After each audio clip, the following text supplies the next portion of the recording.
नमस्कार दोस्तों, आदर्श technical classes Dausa में आपका हार्दिक स्वागत है। दोस्तों यहाँ पे अपन रामबाण बैच चल रहा है और रामबाण बैच में जो अगला नया चैप्टर है वो है अपना चालक, अचालक और अर्धचालक। जी हाँ, तो यहाँ पे चालक अचालक जो अर्धचालक है छोटा चैप्टर है, लेकिन यहाँ से लगभग 2 या 3 क्वेश्चन अक्सर एग्जाम में पूछे जाते हैं।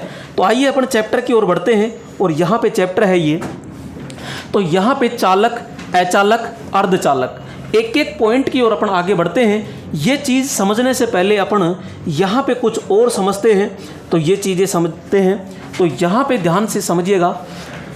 यहाँ पे चालक, अचालक और अर्धचालक, क्या ये तीनों पदार्थ हैं? क्या एक तीनों पदार्थ हैं? तो अपन कहेंगे कि चालक, अचालक, अर्धचालक क्या है? पदार्थ होते हैं। ठीक है, पदार्थ हैं। तीनों की परिभाषा, तो तीनों की परिभाषा नॉर्मली अपन ये कहते हैं कि यहाँ पे ऐसा पदार्थ जिसमें धारा सरलता से, ऐसा पदार्थ जिसमें धारा सरलता से प्रवाहित हो जाए वो चालक कहलाएगा। ऐसा पदार्थ जिसमें धारा बिल्कुल भी नहीं गुजरती अचालक कहलाएगा। और यहाँ पे अपन ये कहते हैं कि ऐसा पदार्थ जिसमें चालक व अचालक दोनों के गुण पाए जाते हैं वो अर्धचालक कहलाता। ये तो परिभाषा नॉर्मल हो गई, लेकिन परमाणु संरचना देखते हैं कि 3 पदार्थ है तो 3 परमाणु संरचना भी होगी। और यहाँ पे अपन परमाणु संरचना देखते हैं। दोस्तों सबसे पहले इस डब्बे को देखिएगा। इस डब्बे में 3 कॉलम आपको नजर आ रहे होंगे, 1 2 3। एक होता है सबसे ऊपर का। यहां परमाणु संरचना में कैसे क्वेश्चन आपसे पूछेगा, वो सीधा सा आपसे कहेगा कि एक पदार्थ है और पदार्थ की परमाणु संरचना है, तो उसमें जो सबसे ऊपर का जो बैंड होता है, सबसे ऊपर की जो पट्टिका होती है, वो पट्टिका क्या कहलाती है? तो अपन कहेंगे चालन बैंड यानी कंडक्शन बैंड कहलाती। तो सबसे ऊपर का जो बैंड होगा, बोलो कौन सा बैंड?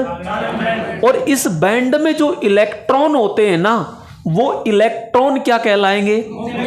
मुक्त इलेक्ट्रॉन कहलाते हैं। कौन से इलेक्ट्रॉन कहलाएंगे? मुक्त इलेक्ट्रॉन कहलाते हैं। जो चालन बैंड होता है इसको उच्च ऊर्जा स्तर बैंड भी कहते हैं। क्या कहेंगे? उच्च ऊर्जा स्तर बैंड भी कहते हैं। और ये परम शून्य तापमान पर, अब ये परम शून्य क्या है? तो साइंस पढ़ते हो तो परम शून्य का मतलब क्या है? तो -273 डिग्री सेंटीग्रेड जो होता है वो परम शून्य माना जाता है। तो यहाँ पे परम शून्य तापमान पर यह पूर्णतया खाली होता है, इसमें एक भी इलेक्ट्रॉन नहीं होता है। ये बात तो आ गई ऊपर वाले की। ऊपर वाले को क्या कहा? चालन बैंड। इसमें जो इलेक्ट्रॉन होंगे वो क्या कहलाएंगे? मुक्त इलेक्ट्रॉन कह दो, फ्री इलेक्ट्रॉन कह दो, या स्वतंत्र इलेक्ट्रॉन कह दीजिए। क्लियर?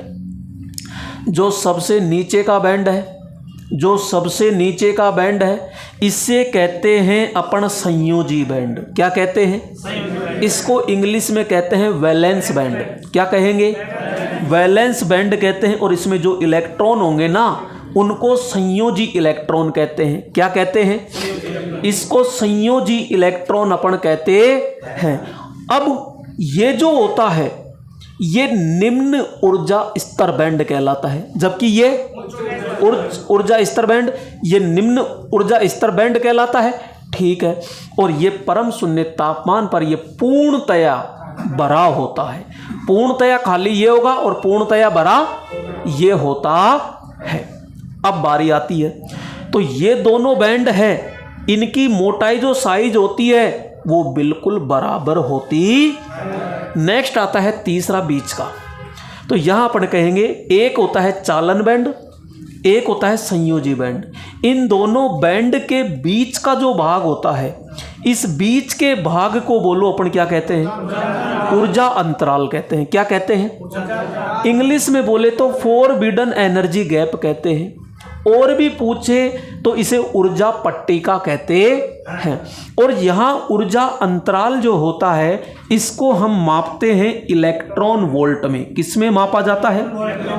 इलेक्ट्रॉन वोल्ट में मापा जाता है। तो यहाँ पे ये गैप कम है कि ज़्यादा है? ज़्यादा है, यानी बहुत ज़्यादा है। और लगभग कितना है? तो अपन कहते हैं 2 से 6 या फिर 3 से 6 मान लिया जाता।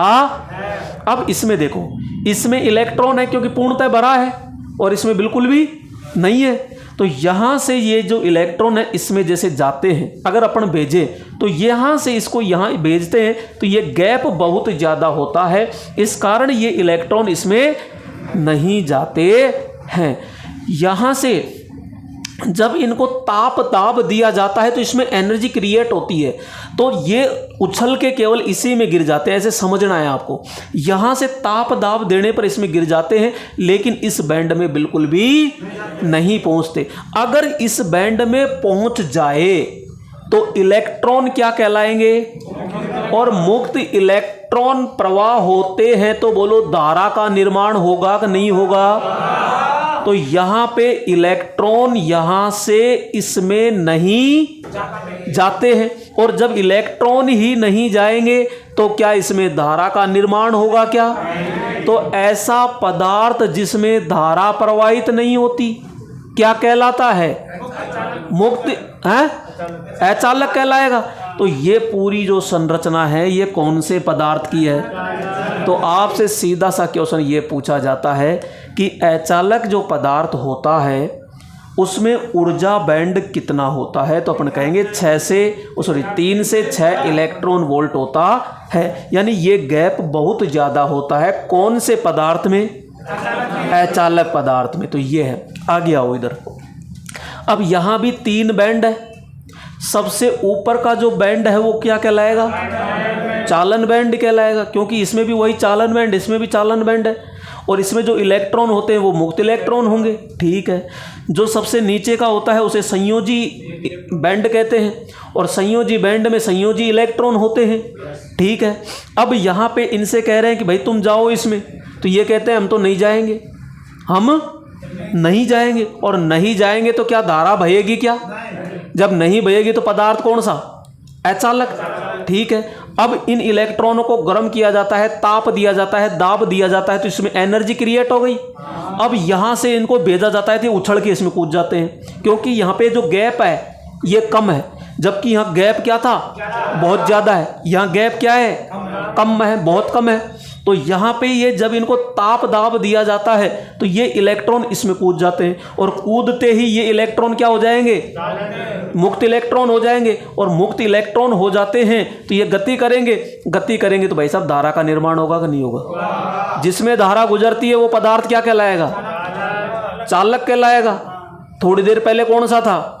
अचालक, और अब क्या बन गया? इसका मतलब इस पदार्थ में दोनों गुण पाए गए, और जिसमें दोनों गुण पाए जाते हैं तो वो क्या कहलाता है? तो आपसे क्वेश्चन पूछेगा कि अर्धचालक पदार्थ में एनर्जी जो बैंड होता है उसका मान कितना होता है?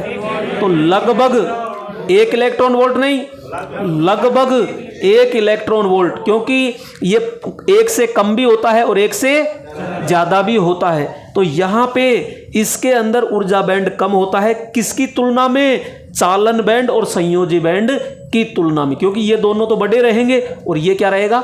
छोटा। जबकि इसमें ये बड़ा और ये क्या रहते हैं? छोटे। तो ये चीज़ समझ में आया? ये अचालक, क्योंकि इसको ताप दो दाब दो कुछ भी दो, ये यहाँ से यहाँ नहीं जाते। जबकि ये सामान्य तापमान पर तो सामान्य कितना है? 27 डिग्री सेंटीग्रेड है, तो यहाँ 27 पे तो ये उछल के इसमें आ जाते हैं। तो अर्धचालक में सामान्य तापमान पर अर्धचालक चालक की भांति काम करता है। जरा इधर आइएगा। यहाँ पे भी 3 बैंड है, लेकिन ये दिखाई नहीं दे रहा। क्यों? क्योंकि ये पहले ऐसे था और यहाँ आते इसको चिपका दिया। तो यहाँ जैसे ही चिपकाया तो सबसे ऊपर का तो कौन सा? और इसमें इलेक्ट्रॉन कौन से? ठीक है। ये बैंड कौन सा? और ये संयोजी बैंड में इलेक्ट्रॉन। ठीक है। अब इससे कहा कि तुम जाओ रे, तो यहाँ गैप ही नहीं है बिल्कुल, और गैप ही नहीं है तो आराम से चले जाएंगे यहाँ तो जब आराम से चले जाते हैं, जब यहाँ से इलेक्ट्रॉन आराम से चले जाते हैं तो वह पदार्थ क्या कहलाएगा? चालक पदार्थ कहलाएगा। तो यहाँ पे ऊर्जा बैंड कितना? यहाँ ऊर्जा बैंड और यहाँ ऊर्जा बैंड। बोलो परमाणु संरचना समझ में आई? अब वो क्वेश्चन ये नहीं कहेगा कि कौन से पदार्थ में ऊर्जा बैंड सबसे न्यूनतम होती है, सबसे अधिकतम। यहां पे आपसे पूछेगा चालन बैंड व संयोजी बैंड से कम होती है तो अर्धचालक में, क्योंकि ये जो बैंड है, ये गैप है, इन दोनों की तुलना में कमी तो है, तो यहां किस में आएगा? अर्धचालक में आता। बोलो समझ में आया? तो ये चीज़ जरूरी थी। अब देखो यहाँ पे, अब ये जो लिखा हुआ है इसको थोड़ा सा अपन रिवाइज में कर लेते हैं, बाकी मैंने पूरा आपको समझा दिया है। सबसे पहले अपन बात करते हैं चालक, अचालक, अर्धचालक, ठीक है। और यहाँ अपन पढ़ रहे हैं परमाणु संरचना, जो अपन ने तरीके से समझ ली। चालन बैंड की बात कर रहे हैं तो भैया कंडक्शन बैंड, यानी यह बैंड सबसे ऊपर स्थापित होता है। इसमें मुक्त इलेक्ट्रॉन होते हैं जो क्या करते हैं और गति करते हैं। तो बोलो धारा बहेगी कि नहीं बहेगी? तो इसमें धारा का प्रवाह होता है। इस बैंड को उच्च ऊर्जा स्तर बैंड भी कहते हैं। और ये परम शून्य ताप पर पूर्णतया क्या होता है? तो ये तीनों चारों लाइन इंपॉर्टेंट है। संयोजी बैंड जिसे वैलेंस बैंड कहते हैं, ठीक है। यह बैंड सबसे और सबसे ऊपर चालन बैंड। इसमें संयोजी इलेक्ट्रॉन होते हैं जो गति नहीं करते। इस बैंड को निम्न ऊर्जा स्तर बैंड भी कहते हैं। और यह बैंड परम शून्य ताप पर, यानी परम शून्य ताप कितना है? -273 डिग्री सेंटीग्रेड। वैसे 0.15 आता है लास्ट में, लेकिन लगभग इतना ही मान लेते हैं। तो पर पूर्णतया क्या होता है? ये भरा होता है। नेक्स्ट अपन बात करते हैं यहाँ पे ऊर्जा अंतराल, जिसे वर्जित ऊर्जा गैप कहते हैं और इंग्लिश में फॉरबिडन एनर्जी गैप कहते हैं। तो भैया ये चालन बैंड व संयोजी बैंड, एक है चालन बैंड जो ऊपर वाला है, एक है नीचे वाला जिसे संयोजी बैंड, और इन दोनों के बीच में जो गैप होता है उसी को अपन क्या कहते हैं? वर्जित ऊर्जा गैप या फिर ऊर्जा अंतराल कहते हैं। इसमें ऊर्जा अंतराल को किस में मापा जाता है? इलेक्ट्रॉन वोल्ट में मापा जाता है। कल मैंने आपको पढ़ाया था कि ऊर्जा का एक अन्य मात्रक होता है इलेक्ट्रॉन वोल्ट। तो ये ऊर्जा का एक क्या है? अन्य मात्रक होता। तो ये चीज़ अपन ने पढ़ ली थी अभी। अब सीधे आते हैं अपन मेन पॉइंट की ओर। यहाँ पे अब है, देखो यहाँ पे एक शब्द है चालक, और चालक को इंग्लिश में क्या कहेंगे? कंडक्टर। क्या कहेंगे? यहाँ कंडक्टर कहते हैं। इसी को क्या कहेंगे? सुचालक। और इसी को क्या कहते हैं? संवाहक। तो ये चीज़ ध्यान रखना, यहाँ पे चालक होगा, कंडक्टर होगा, संवाहक होगा यानी सुचालक होगा, और संवाहक होता है। क्योंकि एक शब्द होता है कुचालक और एक होता है विसंवाहक, ये दोनों अचालक होते हैं। तो ये सुचालक, सु का मतलब होता है अच्छा, स का मतलब भी अच्छा है, यानी अच्छे चालक। वह पदार्थ जिसमें सरलता से धारा का प्रवाह होता है, बोलो क्या कहलाते हैं? चालक कहलाते हैं। और चालक कितने प्रकार के? कौन कौन से? पहला ठोस चालक, दूसरा तरल कह दो, द्रव चालक कह दो, और तीसरा गैस चालक होता है। तो यहाँ पे अपन कहते हैं कि भाई ठोस के अंदर कौन कौन आते हैं? अरे भाई ठोस के अंदर आते हैं जैसे चांदी, तांबा, सोना, एल्यूमिनियम, टंगस्टन, जस्ता, पीतल, निकिल, लोहा, tin, German silver, manganin, eureka, platinum, nichrome, sodium, graphite आदि। तो ये सारे के सारे बोलो कौन से होंगे? फिर आते हैं तरल यानी द्रव चालक। तो यहाँ पे पारा, क्या पारा बिल्कुल तरल होता है, चालक होता है। अशुद्ध पानी जो अपन पीते हैं ना, कुएं का है, नल का है, ये चाहे आप छान के भरो, कुछ भी भरो, वो अशुद्ध ही रहता है। और अशुद्ध पानी है तो वो भी आपका चालक है। कॉपर सल्फेट है, अमोनियम क्लोराइड है, तो ये सारे के सारे तरल होते हुए क्या है? चालक। क्वेश्चन क्या देगा? निम्न में से विषम है। निम्न में से विषम है, जैसे रीजनिंग में बनाते हैं वैसे 3 तो यहाँ से पटकेगा और 1 पारा डाल देगा।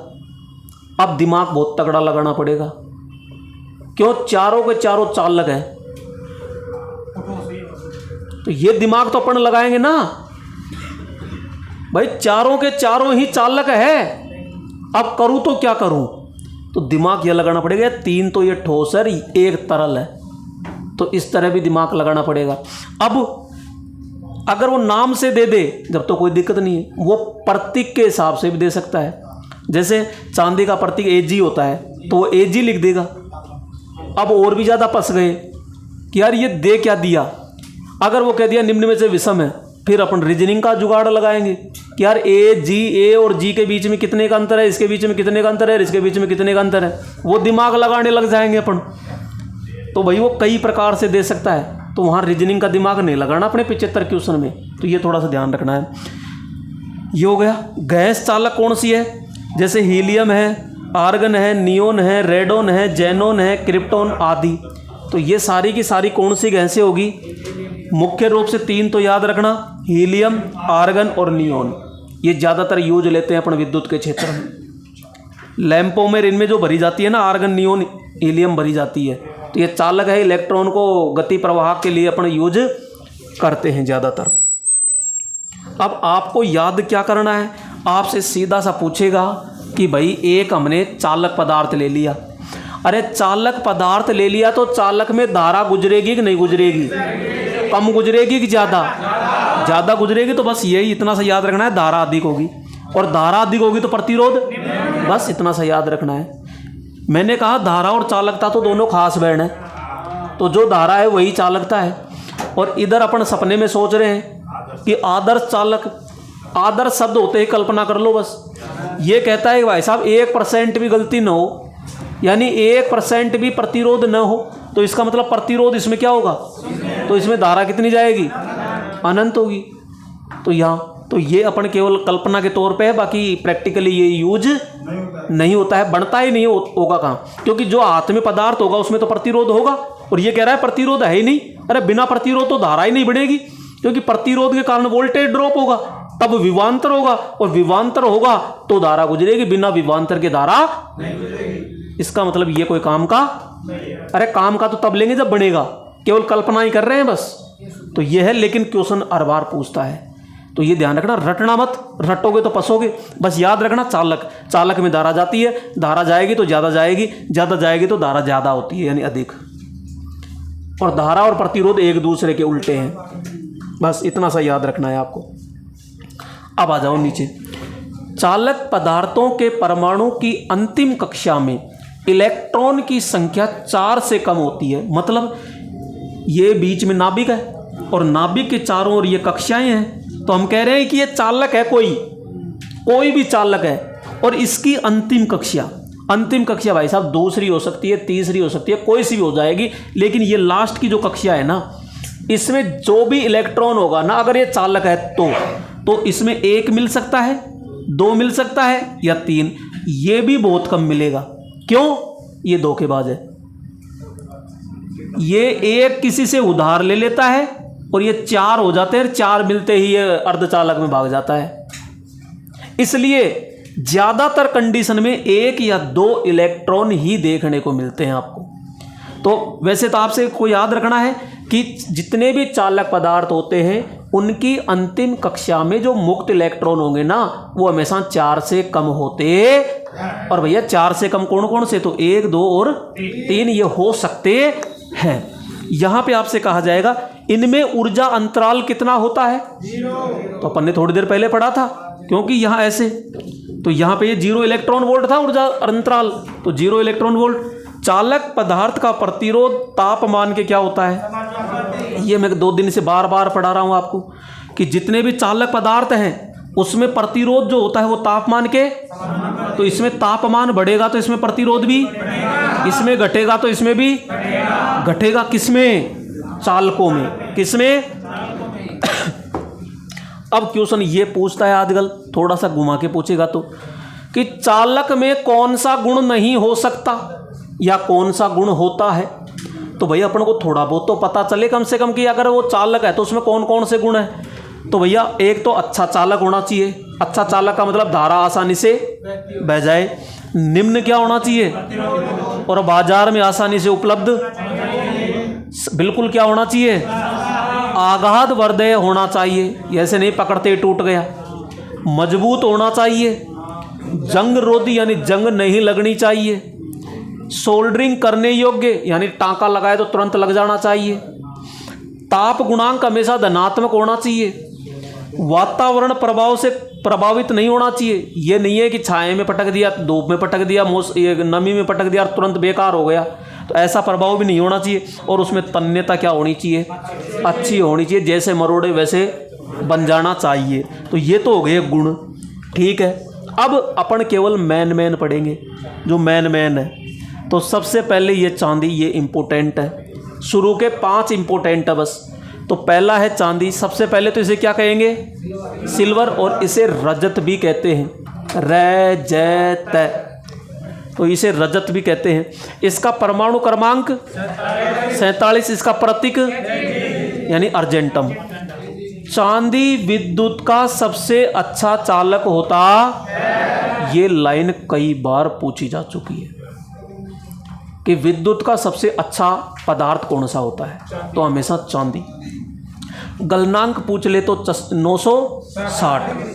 विशिष्ट प्रतिरोध, एक तो ये याद रखना है, एक ये तो फिर गुणा ही, ठीक है। बाकी ये साइंस के हिसाब से आप याद रख सकते हो। विशिष्ट प्रतिरोध ध्यान रखिएगा, 1.64 इंटू 10⁻⁻8 ओम मीटर। क्लियर। अब लिखने का तरीका फिर अलग अलग है। अगर मैं मीटर को सेंटीमीटर में बदलता हूं तो 100 से इंटू करूंगा, और 100 से इंटू करूंगा तो 2 जीरो होगी, और 2 जीरो होगी, लेकिन वो तो प्लस की होगी और इधर माइनस की है, तो 2 कट जाएगी तो कितनी बची, 10⁻6 को माइक्रो लिख सकते हैं क्या। तो भैया ये लिखने का तरीका है बस। तो यहाँ ये इतना सा याद रखो, 1.64। बाकी ये तो सब में आगे तो आएगा, ये 10⁻⁻8 10⁻⁸। तो यहाँ पे ये ताप गुणांक 0.0038 प्रति डिग्री सेंटीग्रेड, ये जरूर नहीं है याद रखना। आपेक्षिक घनत्व 10.5। ये फर्स्ट पेपर की भी तैयारी हो रही है, फर्स्ट पेपर में भी आते हैं आपके, ये चीज़ ध्यान रखना। और चालकता इसकी 98% होती है ना, लचकता के अनुसार यानी।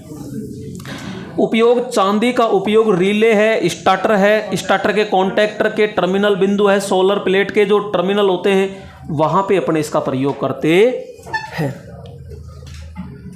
बात आती है कॉपर की। कॉपर बोले तो तांबा, परमाणु क्रमांक 29, प्रतीक Cu, गलनांक कितना 1000। चांदी का कितना होता है गलनांक 960, 900। और यहाँ पे तांबे का विशिष्ट प्रतिरोध बस 1.72 याद रखना है, बाकी सबका 10⁻⁻8 ओम मीटर होता है। जबकि चांदी का कितना था 1.64, 1 और इसका 1.72 ये होता है किताब के अकॉर्डिंग, लेकिन वास्तविकता में 1.68 याद रखना है। और ये अक्सर एग्जाम में पूछा जाता है, पहली प्राथमिकता इसको देनी है आपको। अगर ये नहीं होना तो फिर 72 पे पहुंचना। क्लियर। देखो 1.64 ये किसका है, चांदी का। और अब धीरे धीरे चांदी की सबसे ज़्यादा चालकता है, और चांदी के बाद में थोड़ी सी कम होती है तांबे की। तो भाई चालकता कम है तो विशिष्ट प्रतिरोध तो बढ़ेगा ना। तो 64 के बाद में कितना आ गया 68, तो 1.68 किसका है। और ये जो 2023 लाइनमैन लगी थी उसमें भी पूछा गया है, तो वहाँ पे ये नहीं था, ये दिया गया था। सेम ऐसे कैसे दे दिया कि तांबे का विशिष्ट प्रतिरोध होता है, ऑप्शन में सीधा ऐसे कैसे था 1.68 इंटू 10⁻⁻8 ओम मीटर होता है। ताप गुणांक कोई जरूर नहीं है। आपेक्षिक घनत्व याद रख लेना 8.9। अब इसमें जो याद रखने योग्य है वो ये है, तांबे का उपयोग तार, cable, wiring, busbar, earthing plate या प्लेट रोड, कम्यूटेटर आदि में किया जाता है। घरों में वायरिंग करते हो तो सारे के सारे तार किसके होंगे, तांबे के होते हैं। कम्यूटेटर जो बनाया जाता है कठोर तांबे का बनाया जाता है, वो भी है ना। वायरिंग में उपयोग किया गया तांबा होता है 100% शुद्ध, यानी 100% तो खैर नहीं होता, लेकिन वो 99.90% क्या होता है, बिल्कुल शुद्ध होता है। तांबे को जंग से बचाने के लिए उस पर किसकी पॉलिश की जाती है, लोहे को जंग से बचाने के लिए जस्ते की। किसकी पॉलिश करते हैं? जस्ते की पॉलिश करते हैं। फिर आता है अपना 3 नंबर पे सोना। परमाणु क्रमांक, अरे 19 नहीं है, हाँ 79। प्रतीक होता है एक, तो ये AG AU में यहाँ पे दिक्कत आ जाती है। G पहले आता है ना, तो पहले चांदी आता है, और U बाद में आता है, तो बाद में सोना आता है, ऐसे याद रख लो। गलनांक कितना है? 1000, जबकि तांबे का कितना है? 1000, और चांदी का 960। 900। विशिष्ट प्रतिरोध इसका कितना होगा? चांदी का कितना है? 1.64। 1 पॉइंट, तांबे का 1.68, और इसका कितना है? 2 पॉइंट। क्योंकि ये चीज़ें बार बार याद करनी पड़ेगी। इस चैप्टर में समझाने का कुछ नहीं है, रटने का है भैया। अब आप ये कहो कि गुरुजी 1063 को समझाना, क्या समझाऊं भाई इसको? ये तो रटना ही पड़ेगा कि इतना गर्म करो तब जाके गलेगा। तो ये गलनांक, ये इसमें डाटा ऐसा है, ये तो याद करना ही पड़ेगा। तो यहाँ पे आगे सोने की बात करते हैं। तो ये सोने का जो उपयोग है ना, विद्युत क्षेत्र में बिल्कुल ही नहीं करते। जब चांदी का ही नगण्य करते हैं तो सोना तो बहुत मुश्किल है। अब इसमें एक चीज़ इंपॉर्टेंट है, वेरी मोस्ट, ये और अक्सर पूछा जाता है। ये आपेक्षिक घनत्व होता है इसका 19.3, जो सबसे ज़्यादा होता है। दूसरी चीज़ इसकी चालकता यानी तन्यता होता है। यानी कहा जाता है कि 1 ग्राम जो सोना होता है ना, उससे 2 किलोमीटर लंबा तार बनाया जाता है। लेकिन मैं तो विश्वास नहीं करता, मैं विश्वास नहीं करता इस चीज़ को। कहते 1 ग्राम सोना ले लो और उसका इतना लंबा बनाओ जो 2 किलोमीटर तक चल जाए, वो कहते हैं। लेकिन मैं तो विश्वास, हाँ ये कह सकते हैं कि 1-1 ग्राम सभी धातु ले लो और उनका तार बनाओ तो सबसे लंबा सोने का बनाया जा सकता है। ये चीज़ अपन कह सकते हैं। भाई अपन जानते हैं 1 ग्राम एक छोटा सा होता है, और 2 किलोमीटर का मतलब होता है 2000 मीटर। अरे यहाँ से बाहर तो निकलो, तार को पकड़ के कितना पतला बनाओगे? अरे मकड़ी का जाड़ा, बाल तो खैर मोटा हो जाता है, मकड़ी का जाड़ा अरे उससे भी दुगना तिगना 5 गुना कम बना दो। तो भाई 1 ग्राम कितना सा है? तो 2 किलोमीटर। भाई ऐसे सोचना भारी है भैया। अपन तो नहीं कह सकते जब तक देखा ही नहीं, जब तक ऐसे चीज़ें कह दें। और एग्जाम में आज तक आया नहीं है, एग्जाम में नहीं आया भाई ये फालतू चीज़ें। इसका उपयोग विद्युत क्षेत्र में नगण्य रूप से किया जाता है। सोने का अपन प्रयोग, केवल इसमें 2-3 चीज़ें याद रखनी है। क्या? एक तो गलनांक 1000, एक विशिष्ट प्रतिरोध 2.44 और आपेक्षिक घनत्व। बस 3 चीज़, 1, 2 और आपेक्षिक घनत्व। अभी 3 याद रखना है, बाकी लोको पायलट के अलावा अदर एग्जाम दो तो भैया पूरी याद करनी है तरीके से। फिर तो आगे आता है एल्यूमिनियम, नंबर 4। नंबर 1 चालकता सबसे ज़्यादा किसकी है? चांदी की। फिर किसकी है? यानी थोड़ी सी घटते क्रम में अब तो तांबा। फिर उससे कम किसकी है? सोना। फिर उससे कम एल्यूमिनियम का परमाणु क्रमांक, प्रतीक और गलनांक। गलनांक कितना है? तांबे का गलनांक कितना है? 1000, और सोने का, चांदी का, एल्यूमिनियम का 657। एल्यूमिनियम का कितना है? अब इसका देखो, विशिष्ट प्रतिरोध 2 पॉइंट, जबकि सोने का 2.44 और चांदी का 1.64, जबकि तांबे का 1.64, 68, फिर 2.44, 2 पॉइंट हो जाएगा ना याद। बस 4-5 याद करना है, जिसमें तो अपना कल्याण बेड़ा पार है।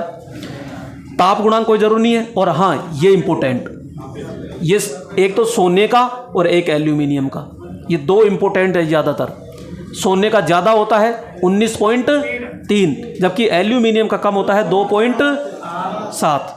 अब देखो, यह सफ़ेद रंग वजन में हल्का और जंग रोधी धातु है। कभी सोने में जंग लगी हुई देखा है क्या? ओ सॉरी, सोना क्या, एल्यूमिनियम में है? कभी देखा हो? ओवर हेडलाइन होती है ना, वो एल्यूमिनियम के तार है, कभी जंग देख लिया हो? चाहे मिट्टी में गाड़ दो, चाहे पानी में पटक दो, लगती नहीं है, तो जंग रोधी तार होता है। इसका उपयोग ACSR, aluminium conductor steel rain forged तार, खंभों के ऊपर जो लाइन जाती है ना, उसी को अपन ACSR तार कहते हैं। लग का मतलब होता है मेरे दोस्तों, यहाँ पे इस तरह अपन कह सकते हैं, इसमें केबल का तार दिया जाता है और इसको जकड़ दिया जाता है और इसको कहीं भी लगा दिया जाता है, तो इसे कहते हैं लग। और लग को ही केबल सूज कहते हैं, इसी को एक कर्णक कहते हैं। बसवार आदि में किया जाता है। इसकी चालकता तांबे की तुलना में 60% होती है, यानी तांबे के अंदर अगर 100% विद्युत जाती है ना, तो इसमें 60% ही जाती है। यह वजन में तांबे की तुलना में 1/3 होता है। 1/3 ऑप्शन नहीं आए तो 1/2 करेंगे, ये चीज़ ध्यान रखना। 1/3 ऑप्शन नहीं आया तो 1/2 करेंगे फिर अपन, है ना, क्योंकि तांबे के अंदर वजन ज़्यादा होता है और एल्यूमिनियम में क्या होता है, कम होता है। और लास्ट ये इसमें ये कंटिन्यू 5 ये रखना, बाकी थोड़ा थोड़ा सा पढ़ेंगे। टंगस्टन, इसका प्रतीक क्या होता है, W। टंगस्टन का प्रतीक क्या होता है, परमाणु क्रमांक। अब इसका सीधा यूज देखो, इसका उपयोग एक तो लैंप होता है, हैलोजन होती है, फ्लोरोसेंट ट्यूब यानी ट्यूबलाइट, उसमें एक स्प्रिंग का सा वो रहता है, उसको कहते हैं फिलामेंट। क्या कहते हैं, फिलामेंट को हिंदी में क्या कहते हैं, तंतु। तो तंतु जो बनाया जाता है वो किसका बनाया जाएगा, टंगस्टन का बनाया जाता है। गलनांक कितना, लगभग 3400 मानते हैं, लेकिन ये 3410 अपनी जो निम्मी बुक है उसके अकॉर्डिंग लिया गया है। विशिष्ट प्रतिरोध अब कोई आवश्यक नहीं है, विशिष्ट प्रतिरोध 4 जो एल्यूमिनियम तक है वहाँ जरूरी है, बाकी याद रखना चाहो तो 5.50 होता है। यहाँ पे फिर आता है जस्ता यानी जिंक। तो अब जस्ता जिंक का क्या क्या याद रखना है, अब देखो इसमें सीधा सा आपको ये याद रखना है, इसका उपयोग लोहे के तार है, चद्दर है आदि को जंग से बचाने के लिए, या प्राथमिक सेल है तो प्राथमिक सेल जो ऋणात्मक प्लेट होती है ना, वो भी जस्ते की बनाते हैं, है ना, आदि में करते हैं। अब यहाँ पे कहा गया है लोहे पर जस्ते की परत चढ़ाने की जो क्रिया होती है ना, उसे हम जस्तीकरण कहते हैं, उसी को अपन गैल्वेनीकरण कहते हैं, इसी को गैल्वेनाइजेशन कहते हैं, इसी को यस्दीकरण कहते हैं और इसे सैराडीकरण भी कहते हैं। ये सारे नाम आए हुए हैं। तो भैया एक ये नोट वाला है, जहाँ भी नोट दिख जाए वो तो अंडरलाइन कर लेना बिना कहे, चाहे मैं कहूँ या नहीं कहूँ, ठीक है। और इसमें बाकी ये नहीं है। सीधा याद रखो पीतल, और पीतल को याद रखो पिताजी। P फॉर पीतल, ता फॉर तांबा, G फॉर जिंक, यानी पीतल बनता है तांबा और जिंक से मिलकर के, बस इतना सा याद रखना।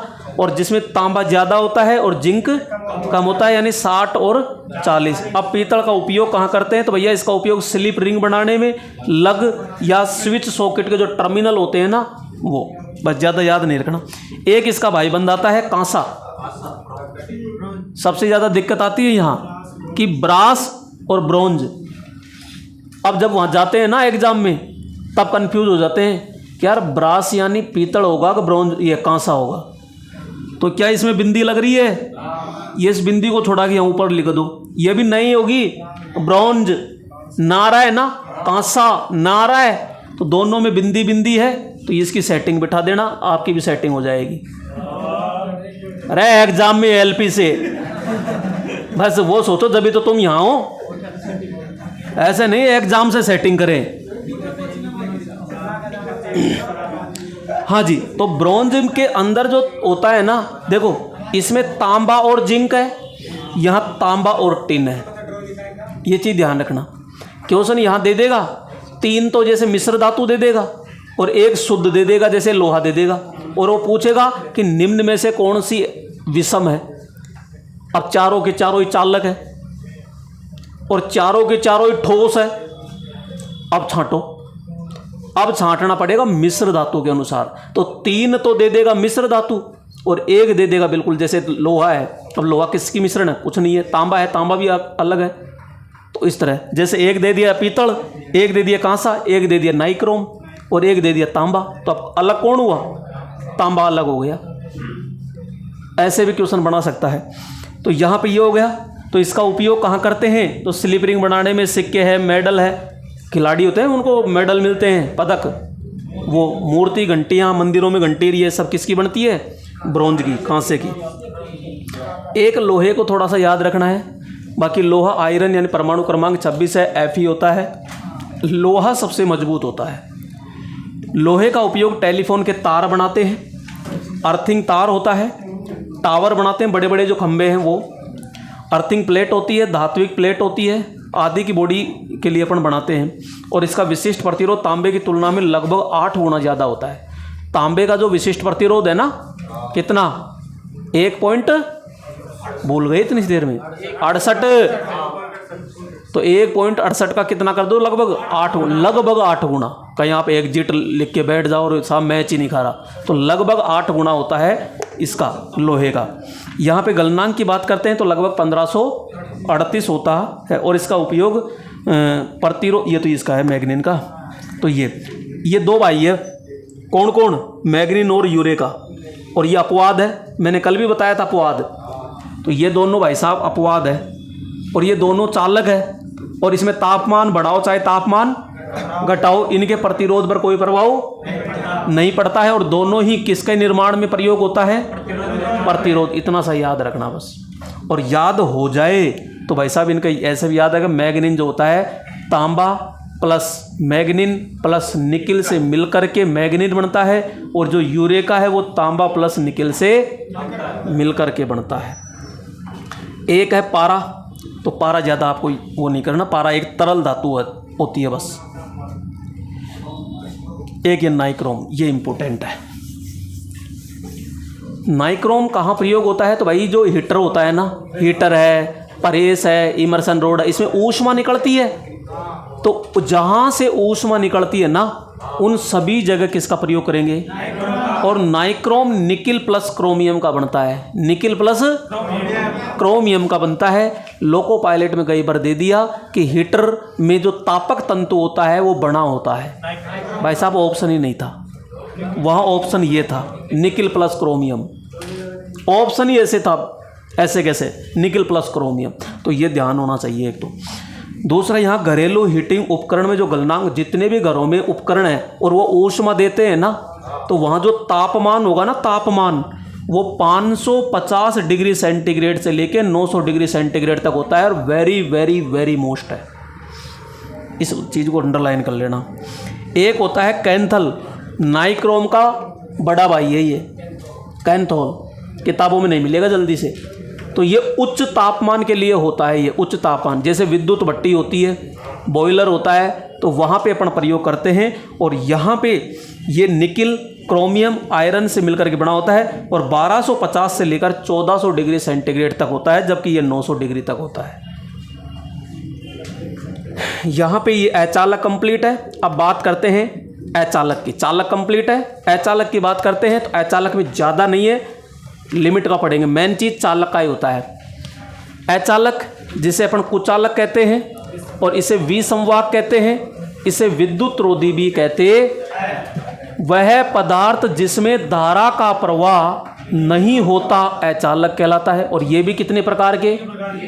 एक होता है ठोस, अब इसे द्रव कह दो, चाहे लचीले कह दो, चाहे नरम कह दो, तो ये अचालक में आते हैं। और एक होता है गैस अचालक। तो ठोस में तो कौन है? जैसे लकड़ी है, बेकेलाइट है, एबोनाइट, मार्बल, अब्रक, माइका, कांच, पोर्सलिन आदि। जबकि तरल में, ये लचीले में क्या आएगा? VIR, PVC, एस्बेस्टस, रेजिन, आसुत जल। एक था यहाँ पे अशुद्ध जल, आसुत जल को ही शुद्ध जल कहते हैं। ये चीज़ ध्यान रखना, यहाँ फंसने के चांसेज है। एक है अशुद्ध जल, अशुद्ध जल तो चालक है और जो शुद्ध होता है वो अचालक है। खनिज तेल, लेदराइड पेपर, फास्फोरस, आयोडीन आदि। जबकि गैस अचालक जो है वो नाइट्रोजन, ऑक्सीजन, हाइड्रोजन, शुष्क हवा, ये क्या है? सारी की सारी अचालक होती है।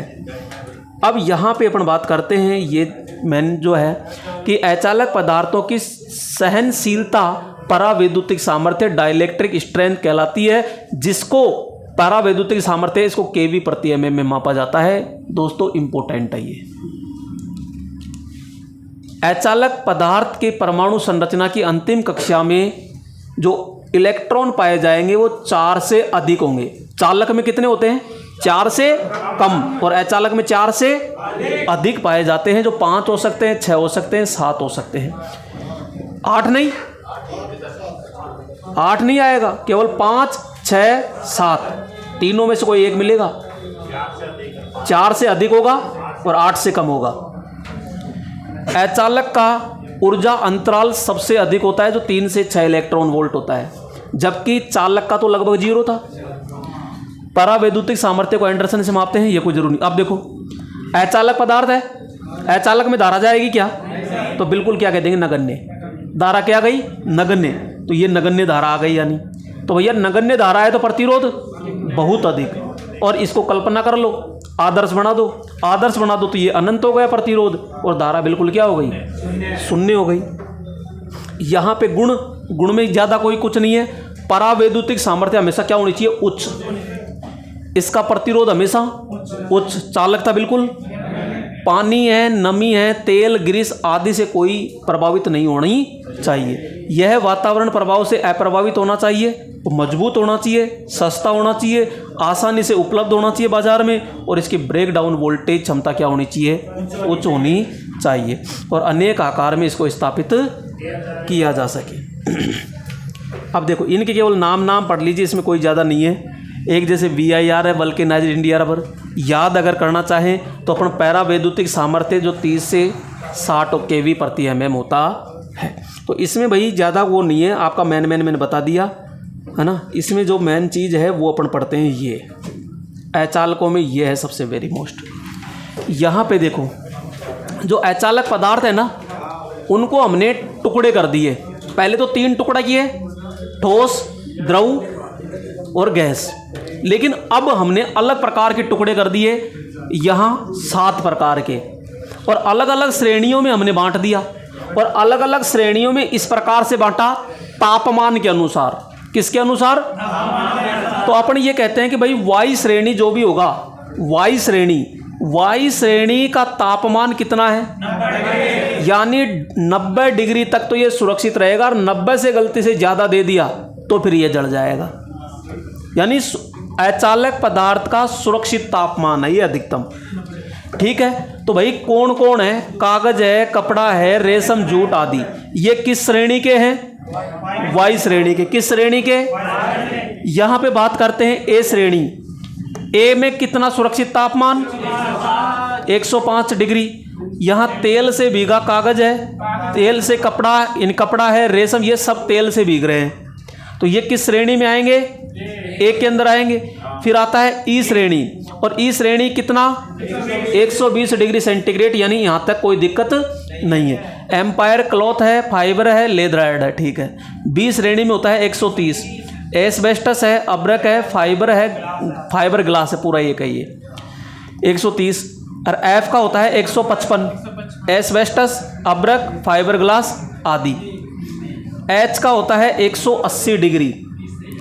180 डिग्री एस्बेस्टस, अब्रक, फाइबर ग्लास, इन तीनों का मिश्रण करके है ये दोनों सेम रहेंगे, ये सेम है दोनों में, जबकि ये तीनों का मिश्रण है इसमें। ठीक है। सी श्रेणी का है 200 से 250 तक, जिसमें कांच, पोर्सलिन और अब्रक का मिश्रण होता।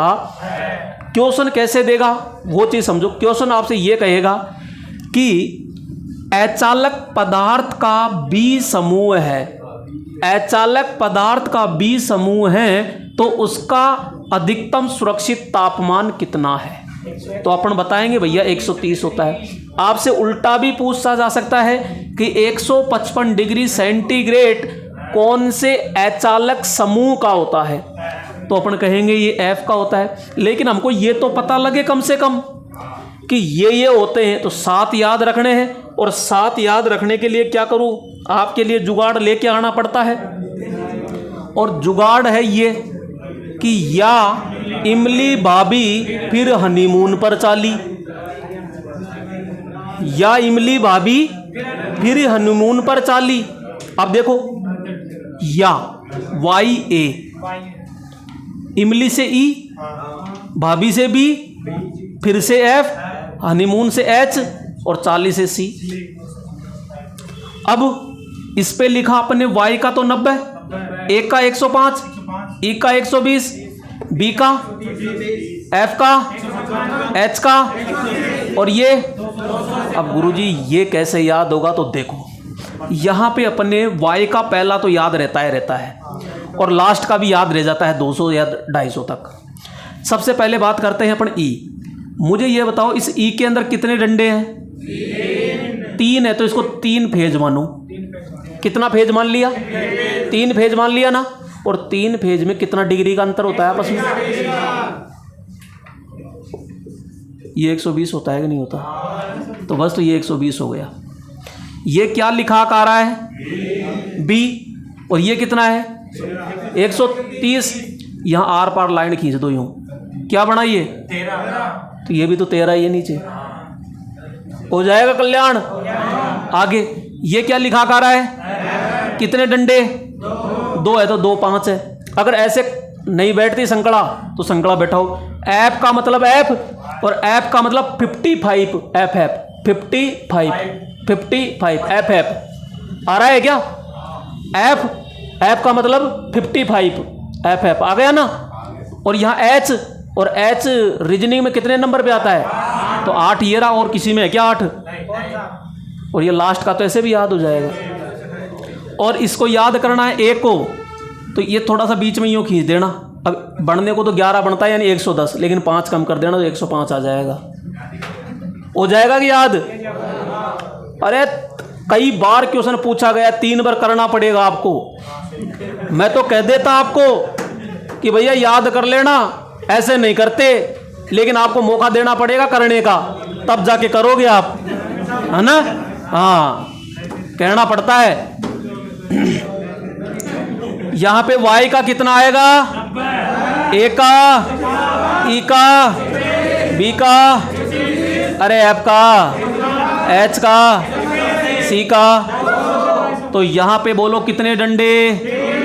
3 डंडे का मतलब 3 फेज, और 3 फेज का मतलब ये बी है तो आर पार यूँ निकाल देना, 13 बन जाएगा। और 13 बनते ही यहाँ पे एफ का मतलब एफ और 55 एफ एफ आ रहा है ना। या एच का मतलब यहाँ 8 कर देना, 8 नीचे, और सी का मतलब 200 से 250।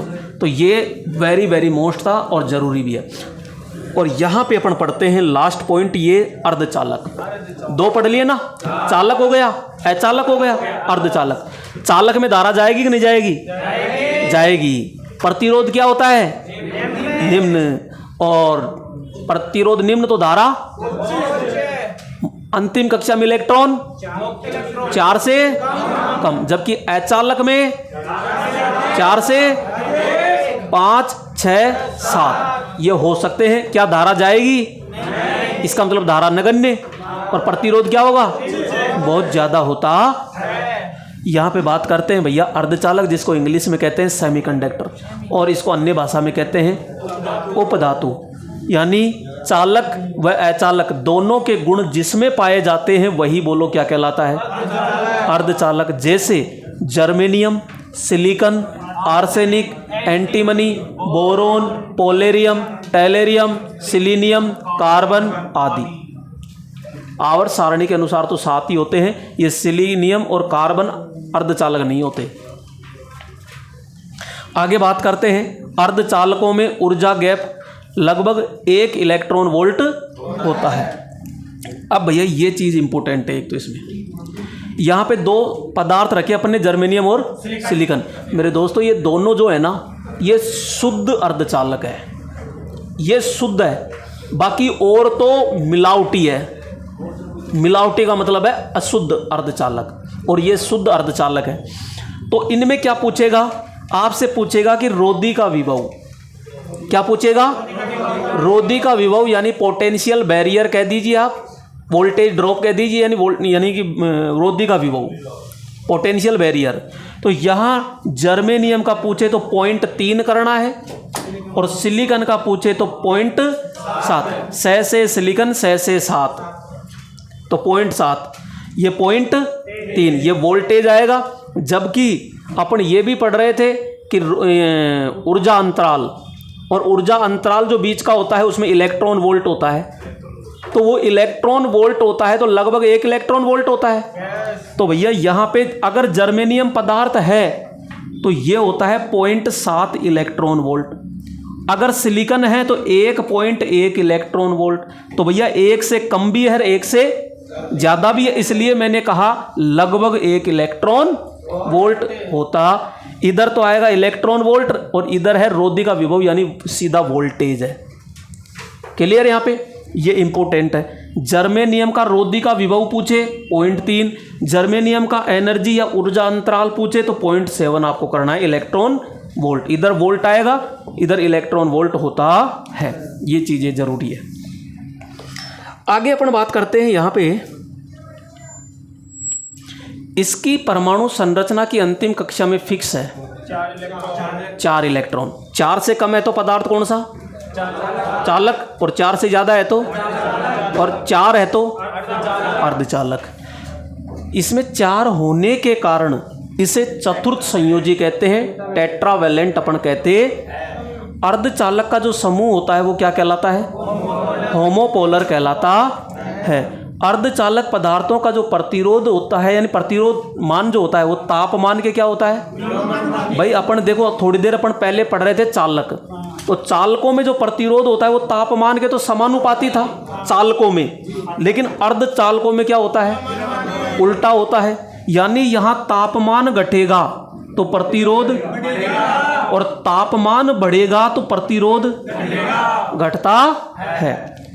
नेक्स्ट है अर्धचालक का प्रतिरोध मान चालक से अधिक व अचालक से क्या होता है? कम होता है। यानी कि अपन बात करते हैं कि अर्धचालक का जो प्रतिरोध है ना भाई, एक तो अपना है चालक, तो भैया चालक का तो सबसे कम है, तो इसका क्या है कि चालक से तो ज़्यादा है और अचालक से कम होता है ये। और इसी प्रकार आपकी अचालकता आती है।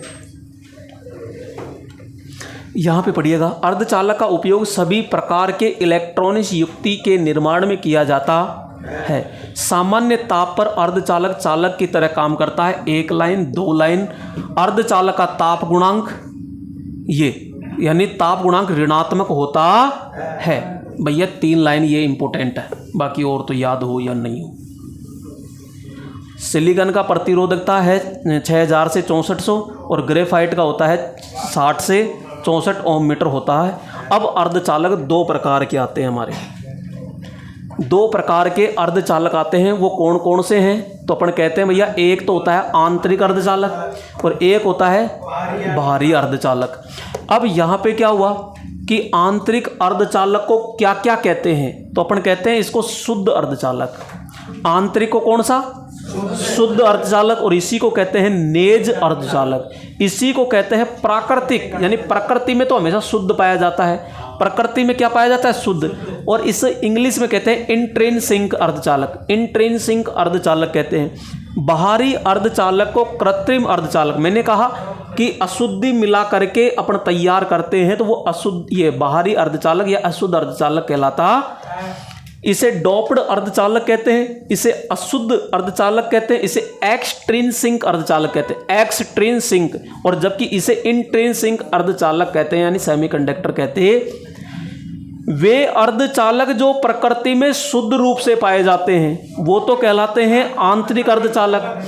वे अर्धचालक जो शुद्ध अर्धचालक में कुछ अशुद्धि, दूध शुद्ध था उसमें चाय की पत्ती मिला दी तो वो अशुद्ध हो गया ना, तो बस तो वो अशुद्ध है। यानी शुद्ध के अंदर क्या मिला दी? थोड़ी सी अशुद्धि मिला दी तो वो क्या बन गया? अशुद्ध अर्धचालक बन जाता है। इसमें ध्यान रखना, इसमें इलेक्ट्रॉन व होल, इलेक्ट्रॉन व होल की संख्या क्या होती है? हमेशा समान। क्या होती है? समान होती है। यानी जितने इलेक्ट्रॉन होंगे उतने ही होल होते हैं। जबकि इसमें इलेक्ट्रॉन व होल की संख्या क्या होती है?